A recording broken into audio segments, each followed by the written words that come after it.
С первенства школы до первенства в области у Бресте проходит 10-й юбилейный турнир по спортивным ориентованию. Местом проведения стала 33-я средняя школа областного центра, где с открытого первенства в учебной установы и началась история этих спаборництвов. На этот раз поспрашаться за звание мацнейших приехали свыше 1000 удельников разных возрастов. Он очень популярен, как и у нас в стране. Больше он в Скандинавии разен, в России. У нас в стране очень много спортсменов, если считать даже в нашем городе 3 клуба ориентирования. Для такого города это большой процент.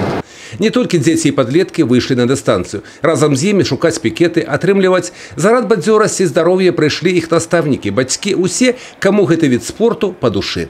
Меня сюда привели мои друзья, и мне стало интересно. Я начал заниматься и ездить на разные соревнования, и вожу с собой друзей, потому что это очень помогает развивать мышление.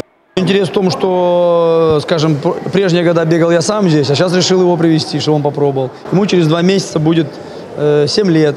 В лесу мы уже с ним пробовали, уже в лесу он попробовал, походил с картой, но в зале еще не бегал, поэтому у него интерес попробовать, что это такое. Я люблю соревноваться, бегать, прыгать, находить. Я люблю спорт. Мне сам вид этот нравится, я очень увлекаюсь им и езжу везде. Просто здесь много друзей моих, с которыми я всегда нахожусь.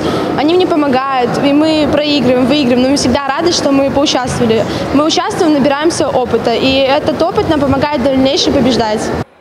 Каб заниматься спортивным ориентованием, не обовязково ехать сдалека у лес. Провести турнир, как оказалось, можно и у спортивной зале. Было б жадание. А уже у красавіку пройдзе традиционный республиканский турнир «Брестский подснежник», який традиционно будет лишиться первым этапом Кубка Беларуси по этому цікавому и захопляючому виду спорту. Юрий Печур, Роман Филютиш, телерадиокомпания «Брест».